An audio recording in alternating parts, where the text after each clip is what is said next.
So autistic kids need to be, they mustn't get angry. They have to pay attention at school. They have to have a perfect eye contact, and nobody really takes care of emotions and emotional development.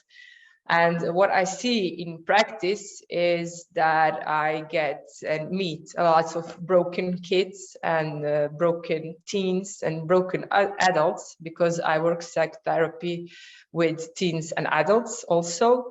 And what is also a very big problem is alexithymia.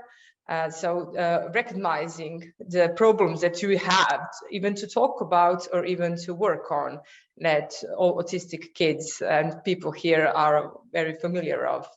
So from my experience, a play therapy and relationship with client is what is most important, to get sense of security and sense of belief who you are, and then all things are possible. And even in changing some behaviors. But from my experience, sometimes I'm maybe the first person that really accepts the kid or a person just as it is. So all people sometimes have to adjust, neurotypical or autistic people, but it has to be a choice for autistic person. So a person has to want to choose, okay, I'm going to look you in the eye, or I'm going to do something that isn't maybe comfortable for me, but I know it's okay for me not to be comfortable with. So what I know from my work and what I see is that it's very important for kids and adults and teens to get familiar of their emotions, because it is very important to keep borders of themselves. When I speak of self, I mean like with big S, it's like self-identity. So many autistic teens don't really know who they are. It's either they didn't know that they are autistic, so, and they've been just diagnosed, or maybe they were labeled as bad kids, kids with problematic behavior, or they've been in behavioral therapy for so long, they don't even know how to say no. Everything is yes, even when somebody is treating them bad, they think it's okay, because they've never learned what are their boundaries and borders of their self, and what is really okay and not okay. And so lots of teens and adults have problem with depression and suicidal thoughts, and don't know how to take care of themselves. They get a lot of meltdowns, and they feel guilty, and they feel ashamed of it, because they're taught or have the message from others that it's their fault. So I work psychotherapy with teens, and my really main goal is to help them know themselves as autistic identity, because adolescency is for every kid time where you need to know your boundaries and to know your identity, as opposed to identity of society, and to find spot in your society.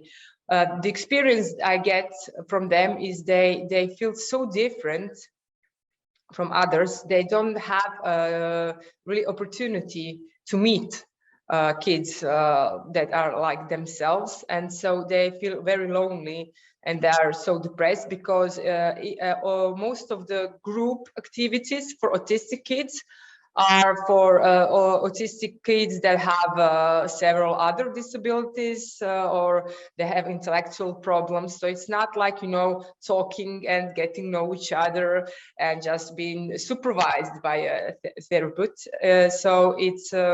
So I have experience of leading a group with adults, and it's so beautiful to see 15 people, adults, talking and not having any communicational problems whatsoever, and feeling enjoying their time and feeling happy just being with somebody who understands them, and they don't feel ashamed of being who they are.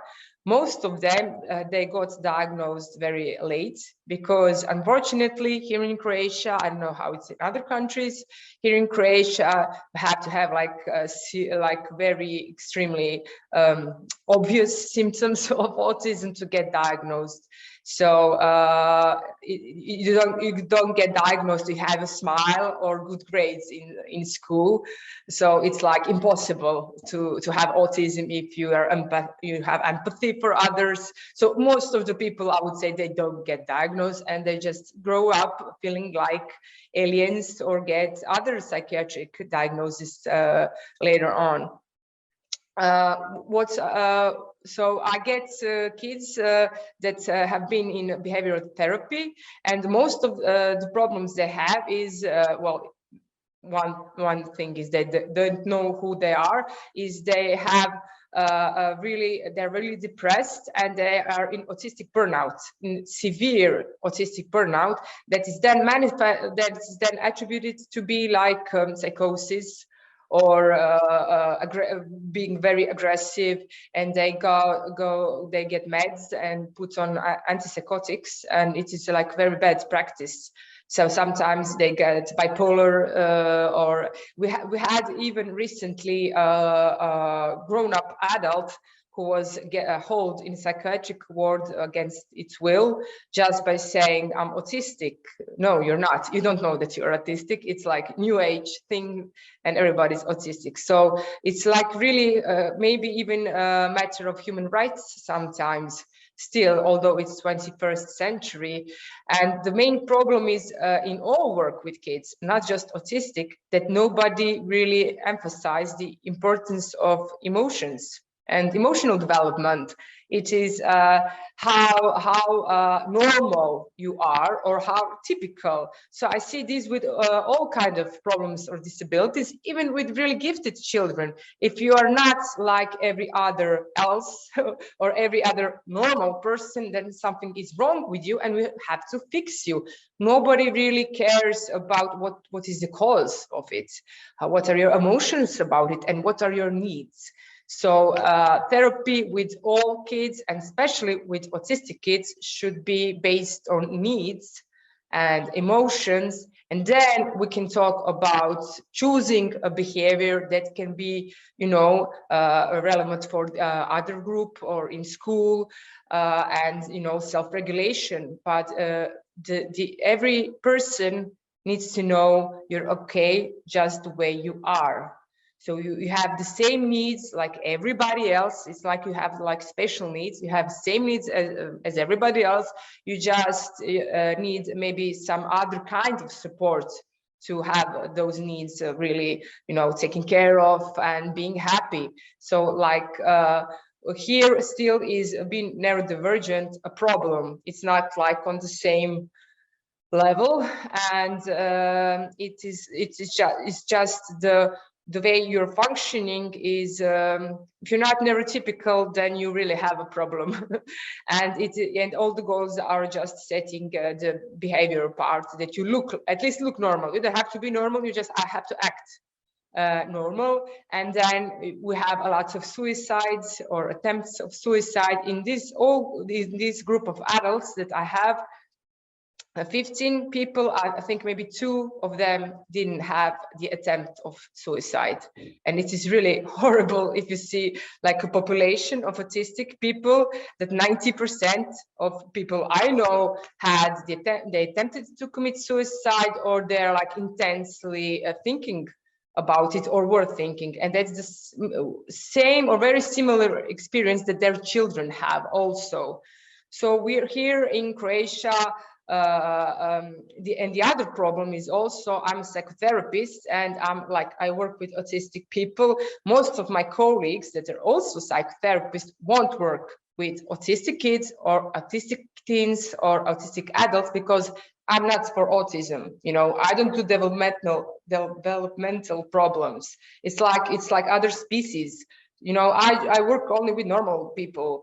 I don't know much about autism, but you don't have to know that much about autism to be in contact with person, to feel the person and to listen to person and to give a person empathy. So really problem is that there is not a lot of experts who want to work on emotional goals, not behavioral problems, but emotional goals and emotional development of autistic people.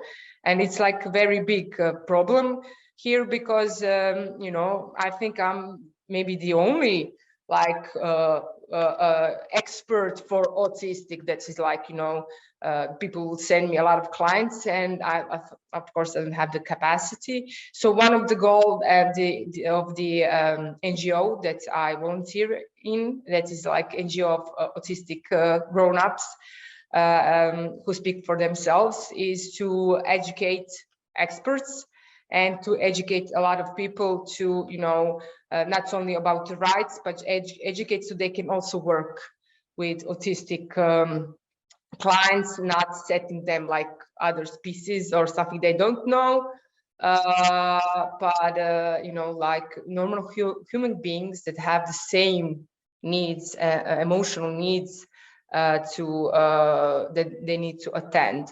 And what is ironic, a lot of autistic people don't even know how to recognize what they really feel or what they really need, and then they need in helping reflecting and learning about themselves.